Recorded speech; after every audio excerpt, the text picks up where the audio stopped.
the next thing I remember is somebody grabbed me from under the arms and I collapsed. They put me on a gurney and took me down a hall. So that was my morning. How was yours? That's a hell of a morning. Hello, everyone. This is Matt Ferret, author of Prepare for Medicare and Prepare for Social Security Insiders Guidebooks and online course training series. Welcome to another episode of The Matt Ferret Show, where I interview insiders and experts to help light a path to successful living in midlife, retirement, and beyond. Jo Ann, welcome to the show. Thank you very much. I'm really looking forward to spending time with you. Tell everybody what you do, how long you've been doing it, and how you help people. Well, my name is Jo Ann Glim. What I got into wasn't anything I expected to get into, and I don't expect anybody else to do what I do, because in order to do it, you actually have to survive a stroke. And that's not a way you want to join a club. No. So that happened to me 25 years ago. And at the time, the information that the medical community had was all book learned, and it had to do with the physical portion of it. And the medical team that I had, because they knew that I was a freelance writer, had asked me if I would consider writing something that came from the point of view of a stroke survivor, and so that the community would have a better understanding, because I had people coming in and out of my room all the time. I was in rehab, asking me, am I doing what I should do to help you? Because they had no way to really know if they were reaching to me or not. So let's start at the beginning. 20 years ago, you had a stroke. What happened? 25, actually. 25. Yeah. My husband and I had just moved to Florida, and we took the first 6 months off and just kind of did all the tourist stuff so we could get to know our new home and the community and get involved with people. And by the time the 6 months were over, we were pretty much ready to go back to work or to get a little more involved.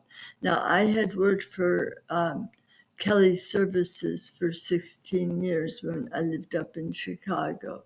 And so coming down here, I really enjoyed doing 1 or 2 or 3 day assignments. Because if my husband was home and I knew he was having a good time, I didn't want to be sitting in an office. So anyway, I had a 1-day assignment over at Tropicana, and I got over there and everything was fine. I was kind of going through my mental notes of what I might expect from the day, because the girl that I was replacing was out because she was sick, and there were a lot of meetings going on and stuff. So I did fine. And then pretty soon, the one of the executives came out and asked if there was some paperwork on some lunches that were supposed to be ordered. She never ordered them. So I did know enough to know where to go to get these boxed lunches that they always get. So I told the gentleman not to worry about it. I would take care of it. And so I did. I went over there and I ordered, I don't remember, it was a whole bunch, about 18 sandwiches and these little boxed lunches and everything. And I had to really talk the guy into doing it, because it was right at the heart of lunch hour and he was really busy, but he did. And when he called my name, I went up to pay for it. And when I said, how much do I owe you? It came out sounding like Russian. And I thought, oh my gosh, this isn't right.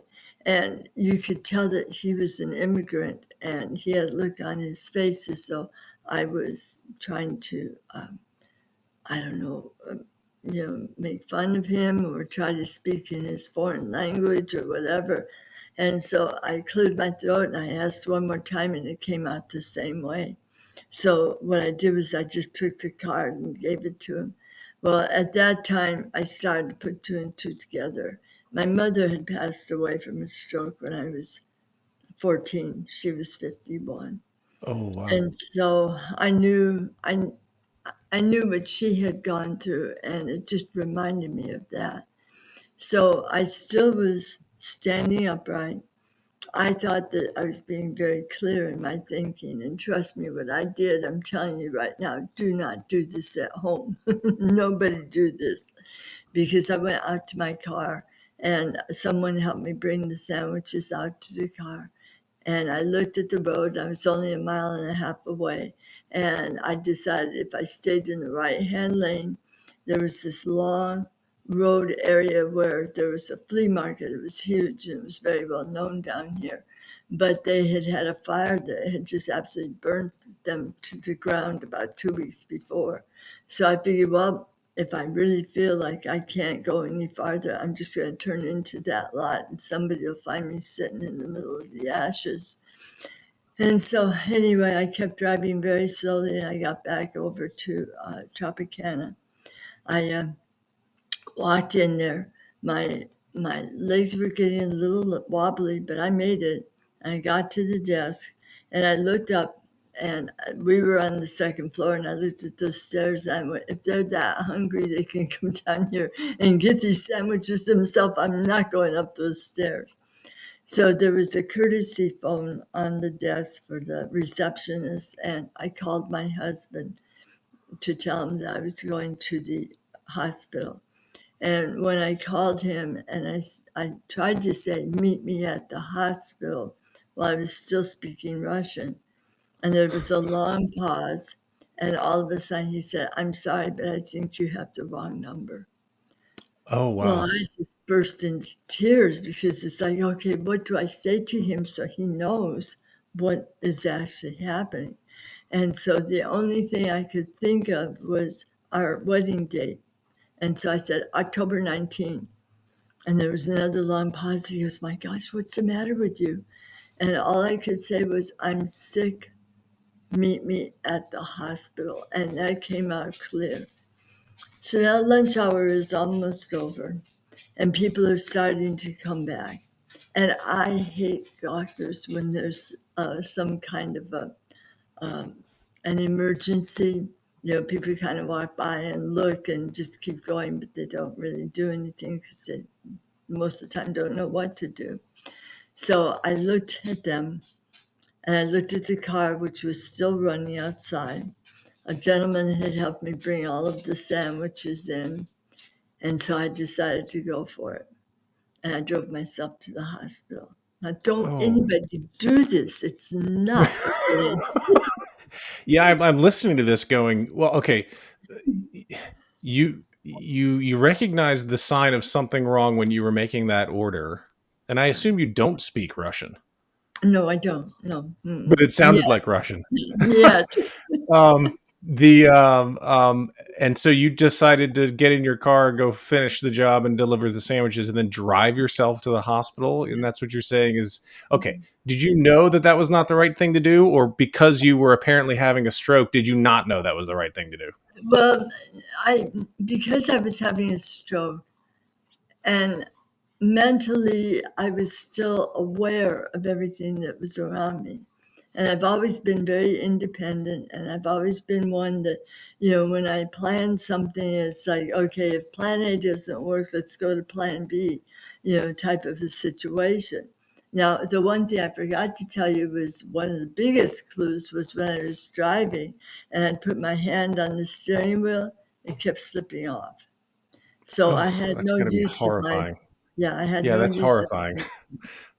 So anyway, I got over to the hospital and I parked in a no parking zone. It was one for ambulances only. And I'm the kind of person that I turn my directional signal on when I go into my own driveway. You know, so I mean for me to park in a place like that is really breaking the law in my book. Well, I got in there and there was a gentleman who was driving around in a little modified golf cart. He looked like Barney Fife. And he came over and he told me, he said, you can't park here. And I looked at him. Well, by this time, I'd pulled myself out of the car and I was resting up against the side of it. My right shoulder was slumping down like a ski slope. My face was beginning to droop, and I had no use of my right arm. And I looked at him and I said, I think I'm having a stroke. And he looked at me kind of horrified, and then he got this smile on his face. He says, okay, but don't you worry. He says, I'll watch your car for you. And he drove off. So I'm standing there thinking, He didn't help you? no. And I'm thinking, thanks a lot. But then I started thinking with my addled mind, well, if he wasn't all that upset or shocked or didn't help me, maybe I'm not as bad as I think I am. So I made the 10 steps into the front door, and you hear that loud whoosh, as the doors open. They've got the big double doors. And I'm standing in there, and there's a nurse to the left. She's got her back to me. And there's a gentleman that's sitting at a desk to receive patients that are coming in. He's busy with some other people. And by this time, I'm starting to feel a little odd. So I just yelled out, I think I'm having a stroke. And so all of a sudden, the nurse turned around and she looked at me and she said, she walked in here. And then the next thing I remember is somebody grabbed me from under the arms and I collapsed. They put me on a gurney and took me down a hall. So Ooh. that was my morning. How was yours? That's a hell of a morning. So first of all, I know, well, maybe I'm going to guess what you're going to say. When you say don't do that, call 911 when you have something that right out the bat. You should have called 911 right at the sandwich counter, right? We did. Absolutely. Yes. So you got wheeled in. What next? Yeah. Well, by this time, I was beginning to have a little difficulty, and memories aren't really there. It's more like a Teflon mind. Things would come in and go right out again. I do remember that they took an MRI and said I definitely was having a stroke. I remember my husband coming into the room and I started to cry and told him I was sorry. Except for what? Because you can't do anything about a situation like that. And so, anyway, because that was what I wanted more than anything, was just to have one more chance to tell him how much I loved him. Right. And then I have no recollection until probably about a week and a half later when they took me over to rehab. So Wow. So what kind of, and I'm not a stroke expert at all. So even what kind of stroke was it? well, there's two major types of strokes that they actually talk about the most. One is an ischemic stroke, and that one is when you have a blood clot that doesn't allow the blood to flow through your brain the way it should. The other one is a hemorrhagic, and that's the kind that I had. And usually what that means is that there's a vein in your brain that has a side that's weak, and so it usually will split.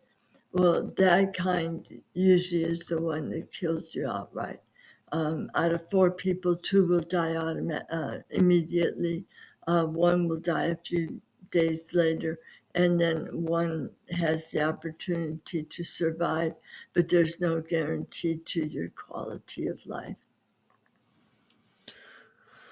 Whew. So you survived. When you got moved to rehab, that was when you kind of came to, where you have your memories restarted. How long was that process, and what was that like?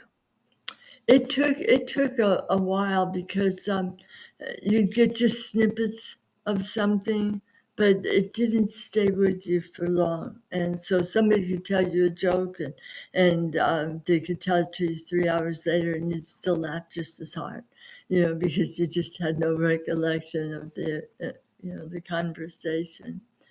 I do remember that by that time, my thinking was very childlike.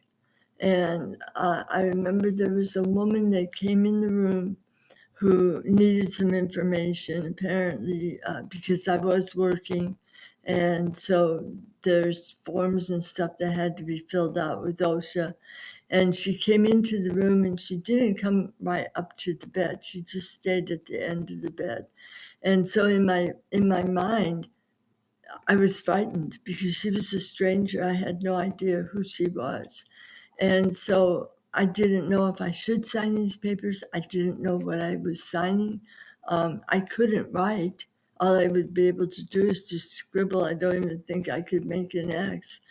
And I was afraid to do it, but I was more afraid to say no, because I was afraid if I said no, they would look at me as though I was being bad and I was an impossible patient, and they'd put me out on the street.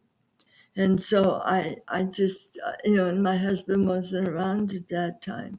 So anyway, there was a nurse that came in and she did say it was okay to sign it, which afterwards we found out it wasn't, and caused a big old hoo-ha with everybody. But, that's okay. I didn't care. I was living in my own world at that moment. So, And when so take me through the steps then. So you're in, I guess, post hospitalization rehab. And are yes, you learning to talk again, walk again, move your extremities? How, like, everything. what state were you in? I had to learn everything all over again. Every morning I'd go in to brush my teeth. I'd roll myself, well, I didn't roll myself in. Somebody would roll me into the bathroom, and I'd go to brush my teeth, and I'd always pick my toothbrush up with my right hand, which was the one that was affected, and I'd hit my teeth and go down one, and there would go the toothbrush into the sink. My husband was an absolute saint. Every morning he came over and brought me a new toothbrush, and he would stay there before I went up for physical therapy, and he'd put makeup on, because he knew that, I felt more comfortable if I had mascara and a little rouge. And so he would do that for me. So when I went upstairs for physical therapy, but I mean, I literally had to learn how to do everything. I spent 3 months in the rehab center. Wow. And then after the 3 months, did you go home and still have more rehab? Yes, yes. I got home, and I wrote a book about the whole experience. And when I went through and read it, I realized that there is a process to the healing that you actually do when you have a stroke. Um, and it follows Elizabeth Kubler-Ross for the stages of grieving, because somewhere in there you have to accept the fact that you're never going to be you again, not the you that you knew before the stroke. Because you, at that time, anything you set your mind to that you wanted to do, you could find that you could at least try to do it. And now here you were, sitting in a wheelchair, not able to speak properly, dropping everything that you tried to pick up, and trying not to panic when you got 3 drawers down from your room, because everything looked the same and yet nothing looked the same. So you had no idea where you were or how to get back to where you felt safe. Oh, It's a, well, that's where I was going to go next. I'm glad you did, which is the mental mhm, piece of this, not just the damage and the having to relearn everything, but you mentioned, and I hadn't heard that. I'm glad you said that in your book. You take people through, you said, the stages of grief. right. Talk about the mental hurdles, not just the physical mental piece from the damage that the stroke had, but the rest of it. Yeah. Well, I found usually in the evening after all the visitors left, and we were settling in for the evening, waiting for our meds, and we always got ice cream, which we always looked forward to, our little cups of ice cream before we went to bed. But I used to call them night shadows because in the curtain, as the twilight hit and the everything changed, and it got darker and stuff, you would find that the difficult things that you struggled with that you didn't share with other people would become more paramount in your mind. And trying to figure out, am I ever going to get out of here? Am I ever going to be normal again? Now, for the first 2 weeks, I had no use of my hand at all. And most of the time, what the nurses would do is they would put it up on a pillow. And so it just was like here, just like this, and nothing moved. And so I would concentrate and I would look at it and try and figure out what could I do to make this hand work again.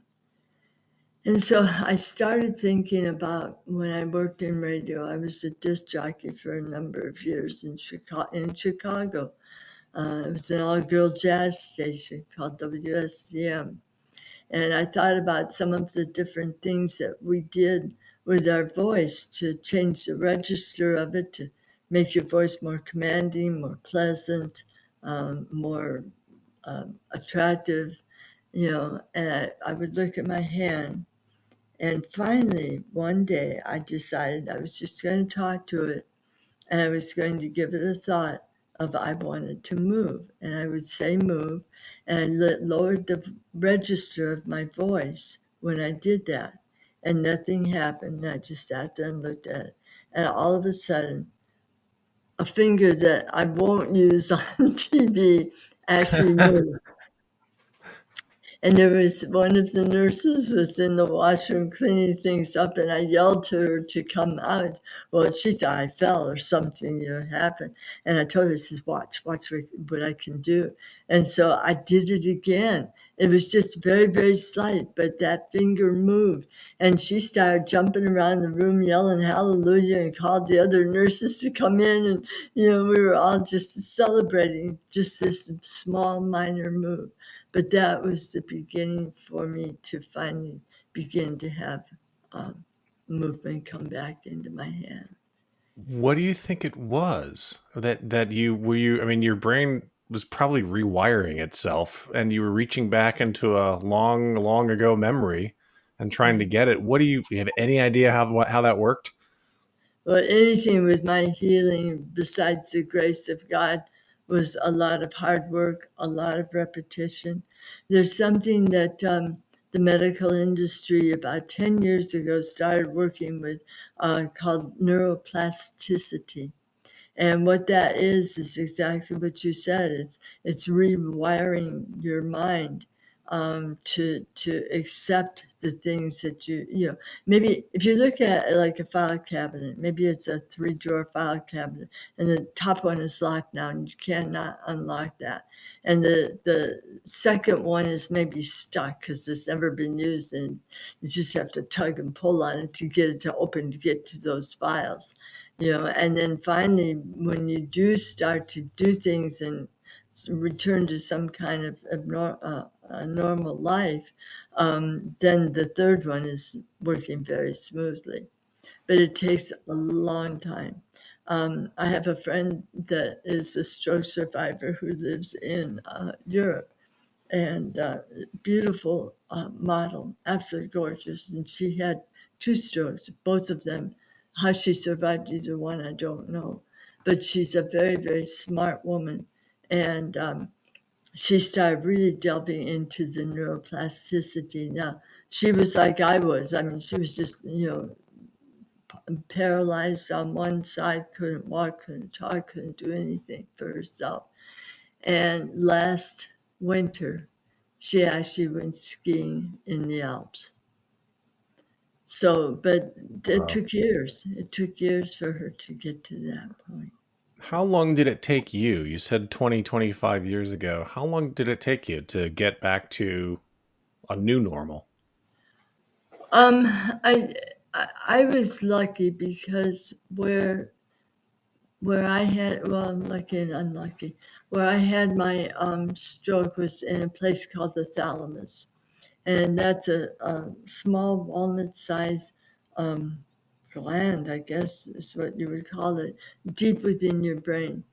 It's the one that the best way to explain it to you is if you drink and you get inebriated and you have no inhibitions, that's your thalamus that's doing that. That says, okay, whatever, we'll do whatever you want. Well, I'm a teetotaler. So that's the closest I've ever had to experience what it was like to be drunk. And trust me, I spent more than one time sitting on the end of my bed with my occupational therapist saying, Miss Joanne, you cannot do that. You have to remember your manners.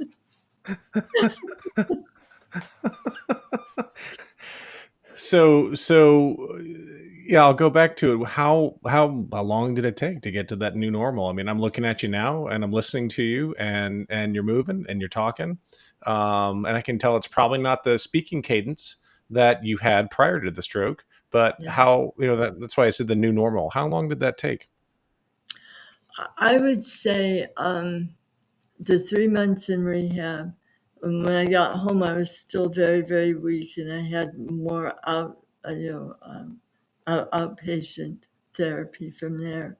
And then I started just assimilating with the rest of the world. Um, but it's funny because when you do that, you know where you've been and you know what you went through to get to where you are now. And there are still ghosts that chase you. Like there was one time my in-laws, it was right around Mother's Day, and we took my mother-in-law over to a store to shop. We were all each going to buy her an outfit of clothing. And we got over to the store, and all of a sudden my sister-in-laws and my brother-in-law and my aunt all decided they had someplace else they wanted to be. So it was me and my mother-in-law in the store by ourselves. And my aunt had asked me to watch her purse while she was gone. And I told her, sure. Well, when I looked, I couldn't find the purse. And I panicked. I mean, because I've got my mother-in-law, she's in a wheelchair. I'm barely walking. I've got a missing purse on my hands. So I told the girl that I was going out the door to the washroom, and I started to walk, and I saw some seats, and I sat down, and I had gotten far enough away from the store that I couldn't tell where I was from. I mean, where I was sitting, I didn't know, and there was a woman sitting on the end of the bench, and when I sat down, I started doing this with my hand, trying to figure out where I was. Well, it looked like I was trying to shoot the people that were walking by. And so all of a sudden, you see this woman moving a little further, a little closer to the end of the bench, and she got up and left. And I just sat there and laughed. And pretty soon my aunt came walking by, so she was able to get me back to where I was supposed to be. But each one of these steps is a process, and it takes time to get that back into yourself so that you feel like you can do things normally again. So, When and did you it's different for decide? each person. Sorry, go ahead. I know, I just said, and it's different for each person. Me, it probably took about 2 years where I felt comfortable and strong enough that I didn't have to rethink and think about what I was doing every time before I did it. Um, so talk about the mental more. Talk more about the mental piece around it, the acceptance of a new, a new you, and the, I guess, the mourning you said of the old you. Is that Yeah. what you went through, and is that what drove you to write the book? Yeah, there's a chapter in the book about that. And, it was a process all the way through. And I'll tell you, one of the people that really helped me a lot was one of the nurses at the rehab center. She came in one night about midnight, and I was having difficulties with the headaches at the time, and they weren't as bad. Some people have them really bad. Mine just were thumpers. They weren't a big deal, but still they were annoying. And so she sat down and we started talking. And, I was kind of whining a little bit about everything I was going through. And, I don't know what to do now. And there's no way to know if I'm going to be okay or not. And so she looked at me and she said, I had a similar situation happen to me a few years back. She had been in a car accident. She wasn't wearing her seatbelt, and when the car hit, she went through the windshield, and before she flew out of the car, a portion of her head right up here was clipped by the rear view mirror and took a portion of her brain out. Oh, And so, I mean, she was lucky to survive. But we started talking about it, and I asked her if I could feel it. And it was like feeling a little baby's head. You know how there's an area and you can feel it, with the pulse and everything. Well, that's the yep. way her head was. And so we got to talking about it, and I said, when this happened, did it help you being a nurse to know that what to expect through everything? She said, I did not become a nurse until after the accident. And just listening to her say that after, she became a nurse after, it wasn't that I had an existence to look forward to, I had a life to look forward to after. And that's I think where I really started to turn my thinking around.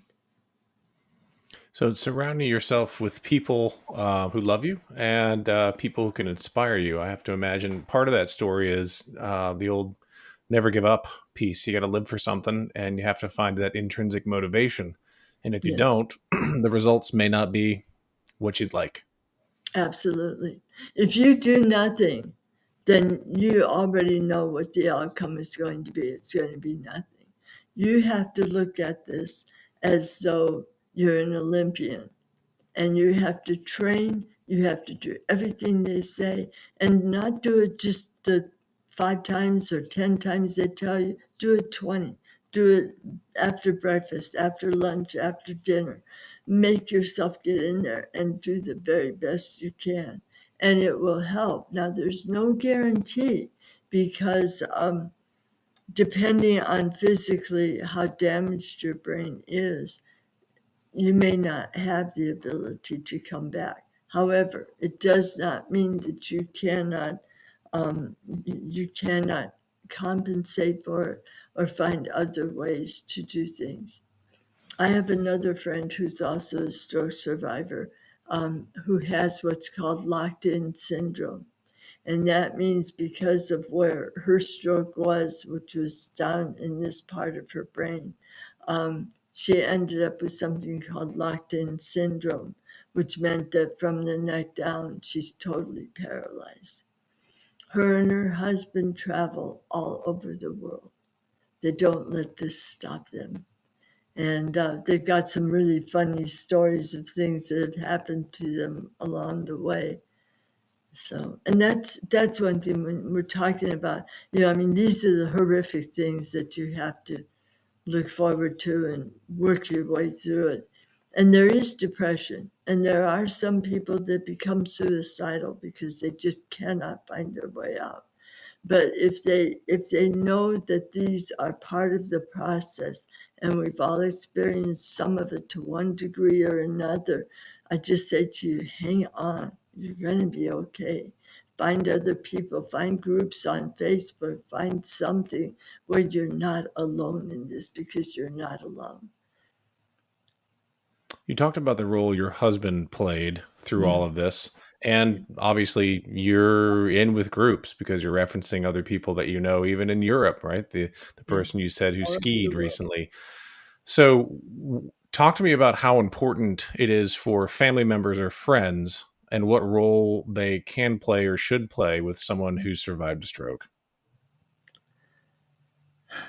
It's difficult when you've not experienced it for yourself. There are certain things, and even to this day, I have to pace myself on certain things.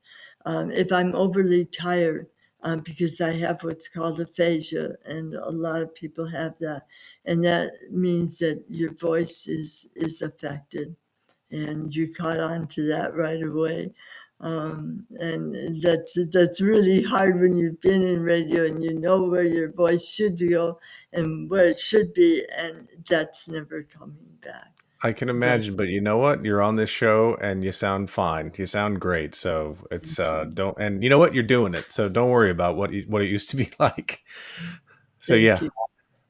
But you just, I think what's difficult is for people to realize that you can only process maybe one or two or three things at the same time.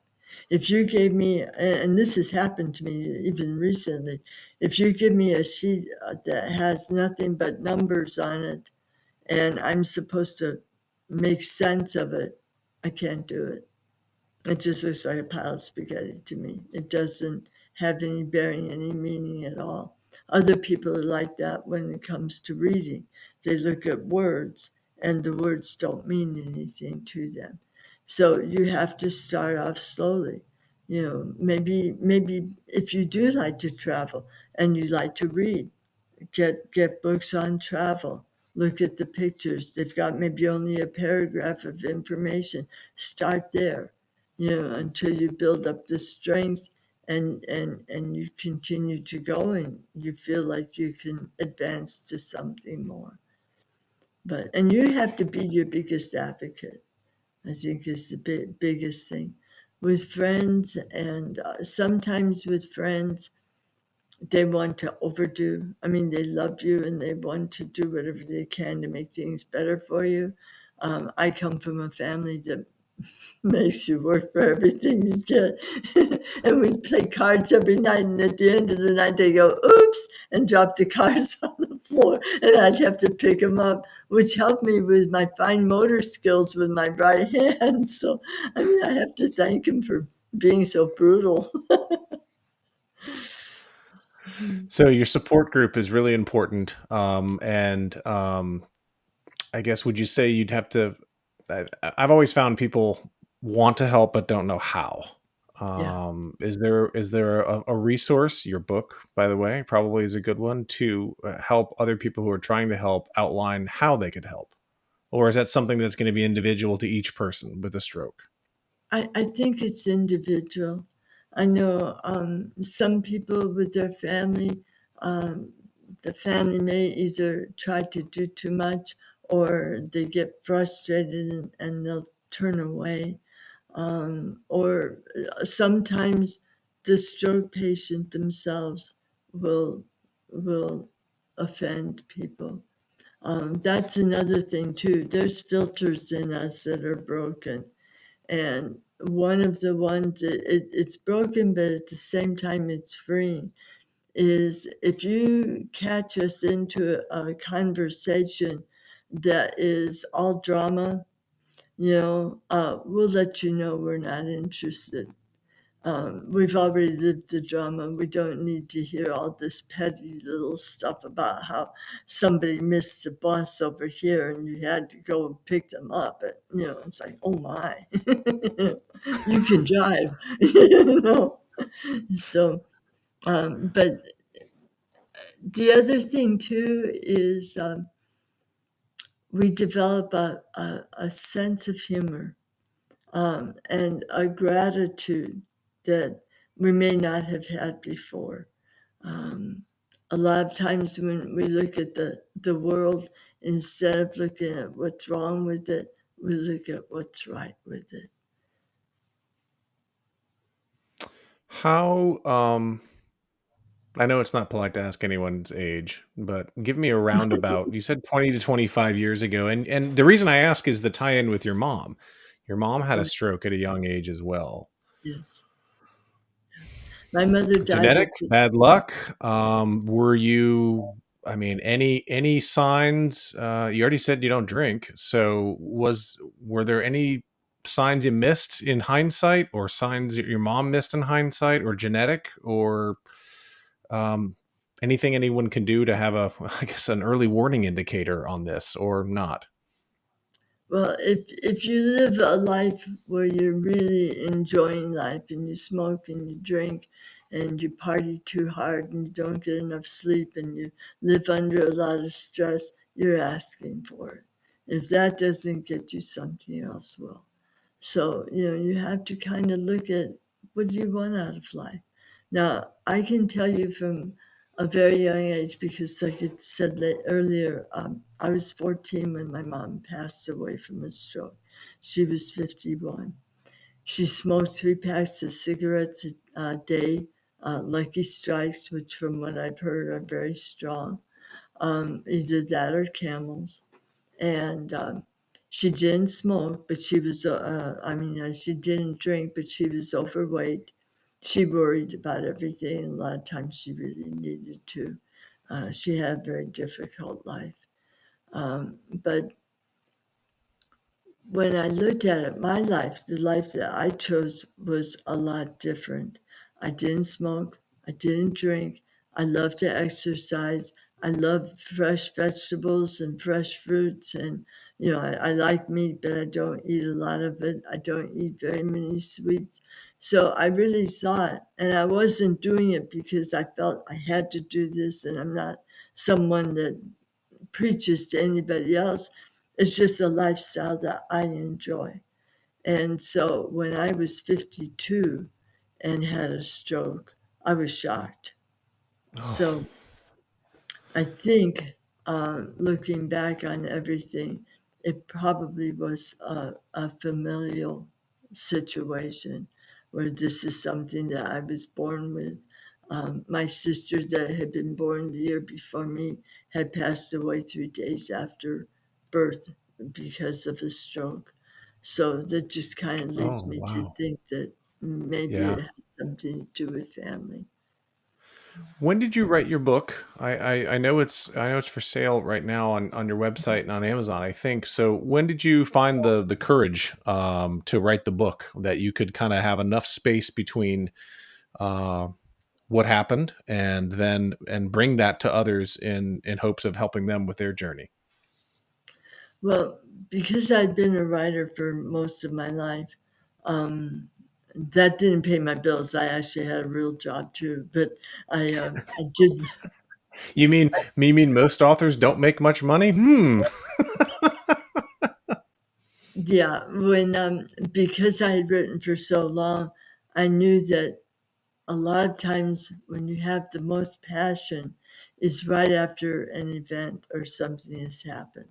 And so when I got home from rehab, I probably was home for about a month and I started writing. Now my hand was still so weak and wasn't totally working, so that when I would try to use the keyboard, I would get like a string of O's or a string of N's.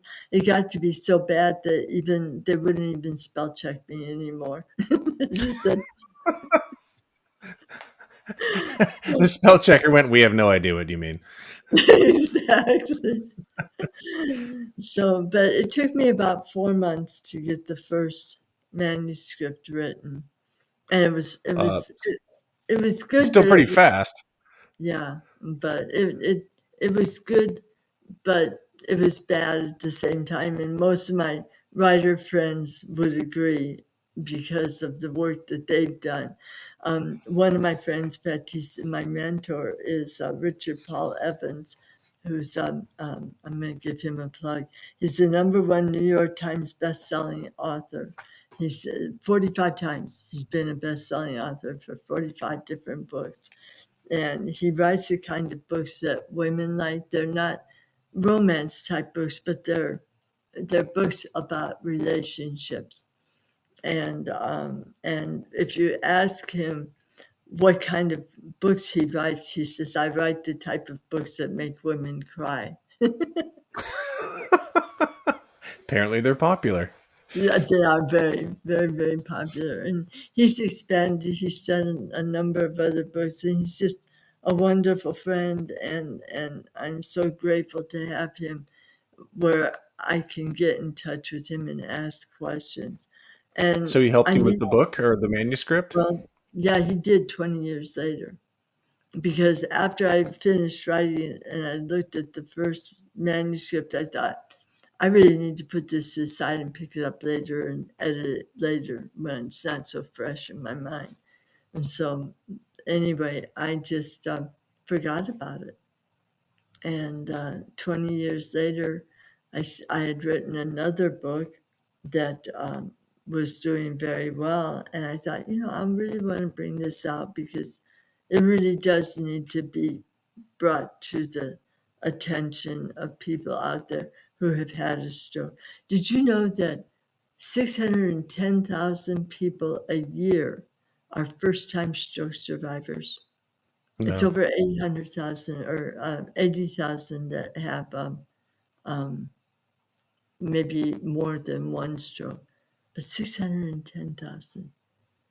To me, that's just a remarkable It number. is remarkable. Yeah, and some people, they'll have one, it's very mild, and it's enough to make them realize that they need to change their living habits, and they do quite well. And there's other people who suffer every day. But and And so one of the you put it down for 20 years, and in 2019 you published it, right? yeah, I think that's I'd have to look to see, but yeah, about that.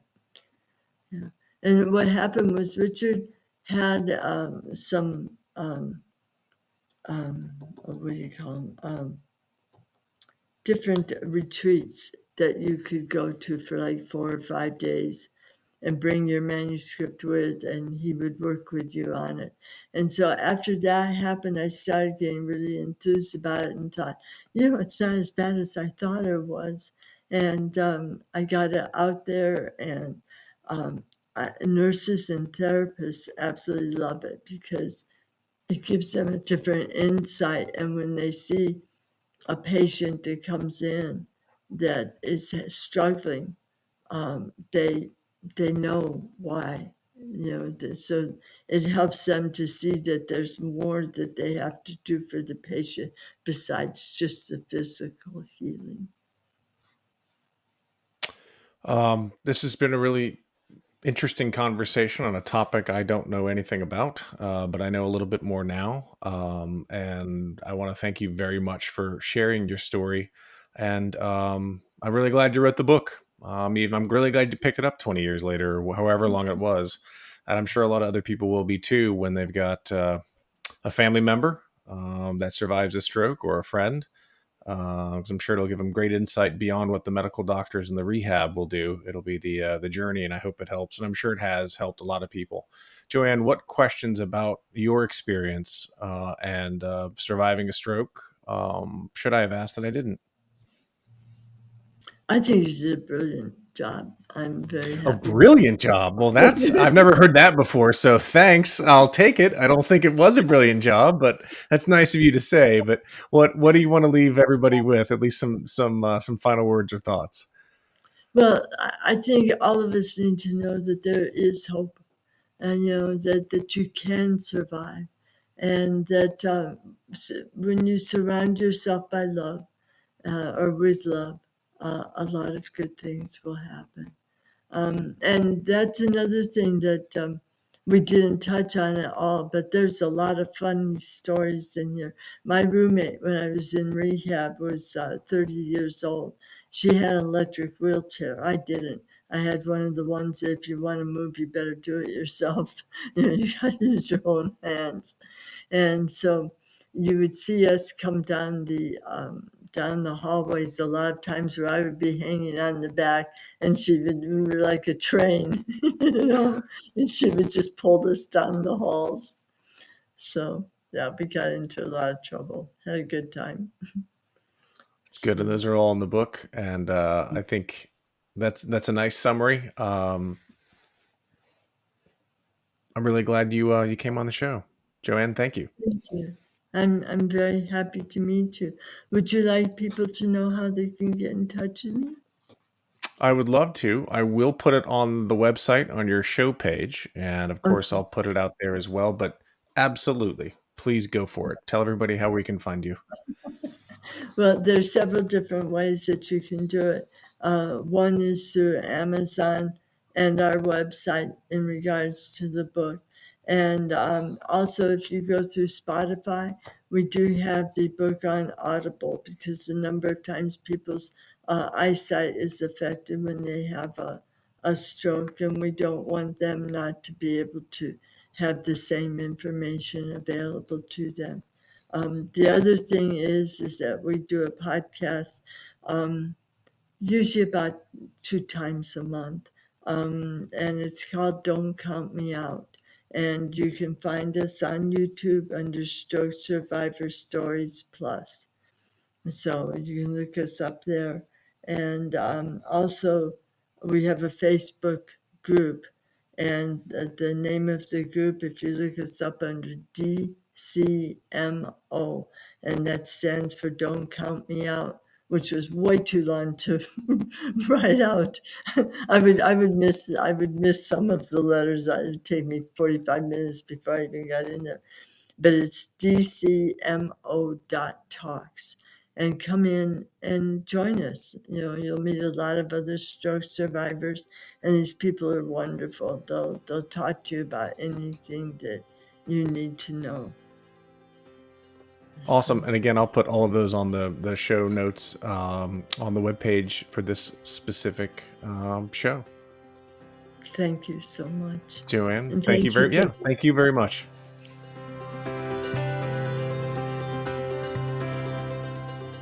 The Matt Ferret Show, related content, publications, and MF Media LLC is in no way associated, endorsed, or authorized by any governmental agency, including the Social Security Administration, the Department of Health and Human Services, or the Centers for Medicare and Medicaid Services. The Matt Ferret Show is in no way associated with, authorized, approved, endorsed, nor in any way affiliated with any company, trademark names, or other marks mentioned or referenced in or on The Matt Ferret Show. Any such mention is for purpose of reference only. Any advice, generalized statistics, or opinions expressed are strictly those of the host and guests of The Matt Ferret Show. Although every effort has been made to ensure the contents of The Matt Ferret Show and related content are correct and complete, laws and regulations change quickly and often. The ideas and opinions expressed on The Matt Ferret Show aren't meant to replace the sage advice of healthcare, insurance, financial planning, accounting, or legal professionals. You are responsible for your financial decisions. It is your sole responsibility to independently evaluate the accuracy, correctness, or completeness of the content, services, and products of, and associated with, The Matt Ferret Show, MF Media LLC, and any related content or publications. The thoughts and opinions expressed on The Matt Ferret Show are those of the host and The Matt Ferret Show guests only, and are not the thoughts and opinions of any current or former employer of the host or guests of The Matt Ferret Show, nor is The Matt Ferret Show made by, on behalf of, or endorsed or approved by any current or former employer of the host or guests of The Matt Ferret